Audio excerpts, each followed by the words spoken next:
Congress needs to get more serious about spending. I think the way that we make what DOGE is doing permanent is through what's called a rescission package. So a lot of the spending cuts that we've seen from DOGE, and I think it's well north of $100 billion, that's real savings. I think that number is only going to grow, is actually to get Congress to make those spending cuts permanent.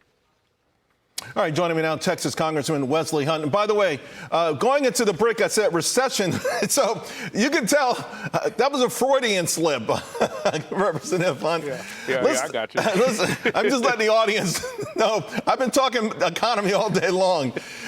But let's talk about this because this is the exact opposite, right? This is to make sure we don't go into recessions, that we can take this money and use it in a more purposeful way. So talk to us about how we make this happen.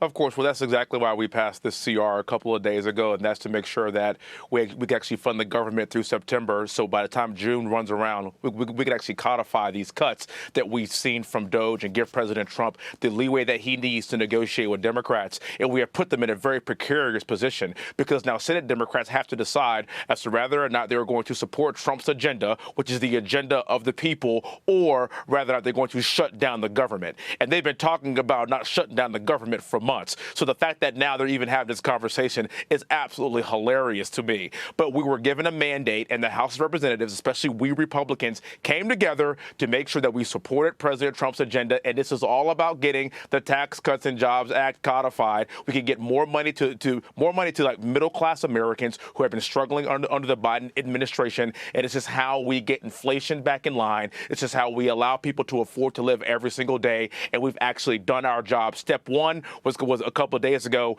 Coming up here is going to be June and reconciliation, and we are actually ahead of the curve. You know, it's interesting. Speaking of being ahead of the curve, also, you're right. Inflation was the #1 issue in this election. Yes. And already we're seeing crude oil down almost $10. We're seeing Treasury yields down a lot. We're going to start to see some really great inflationary data. Even the data this week on inflation came in a lot less than people had anticipated. That being said, it's so amazing to me because every presidential candidate and president in the last 20 years or so has talked about waste, fraud, and abuse. How can the Democrats be pushing back so vigorously against something that everyone on both sides of the aisle has promised the American people? Well, keep in mind, I mean, really, the original idea for DOGE started off with the Obama administration, if we're being honest. They were the ones that were talking about cutting spending. They were the ones that put up a website that said we're going to go through line by line and do this. We've been talking about this for decades, and President Trump just campaigned on it, and he executed it. And thank God that he was willing to do that. But you have to understand something, too, Charles. They are doing the job of Congress. It is up to us to vote on 12 individual appropriations bills, not continuing resolution and not omnibus spending. And so what President Trump realized from the very beginning is obviously we've had a hard time doing that for the past few decades. And so I am going to do it for the American public because this is exactly what they want to see. This is a 60-40 issue for us. So if we could lead from the front, show the kind of cuts that we can make to our government bloat, get rid of fraud, waste, and abuse, then we as Congress can then follow that lead, codify some of this into law, and then get back to regular order, which is voting for 12 individual appropriations bills so we could do our job to keep an eye on the taxpayers' money. What do you make then of the Schumer flip-flop? I really believe the Schumer shutdown had a ring to it, that, like a stick, that maybe he didn't want to hear that ring, but it's pretty obvious, too. He's also upset a lot of folks, particularly the Democrats in the House.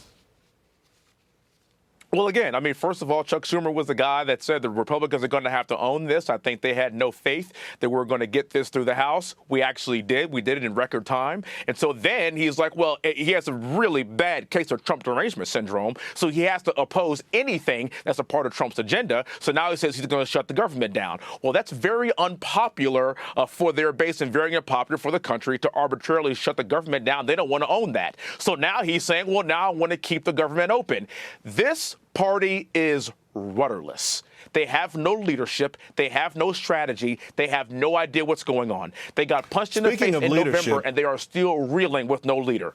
Yeah, speaking of leadership, what President Trump has done by putting tariffs front and forward, a lot of even Republicans are saying, hey, let's get the tax cuts. Let's get some of this other stuff, maybe low-hanging fruit first. But he took on the toughest thing first, and he's paying a price for it, then the markets and polls maybe and things like that.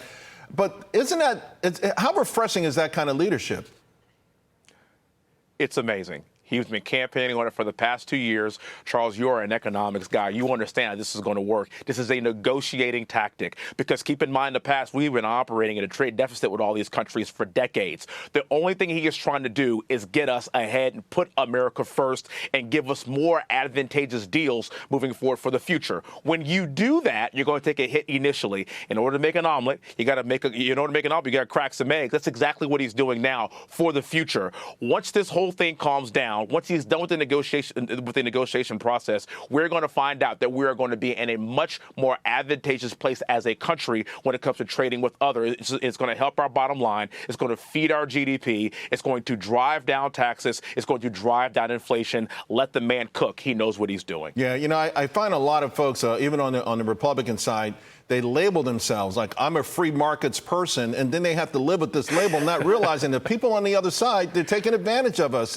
It's not a free market. It's not a fair market. Even if they are our trading friends and allies, it's time to set the record straight. Correct. Hey, thank you so much, Congressman Wesley Hunt. You're one of the best. I always love talking with you. Thank you. All right.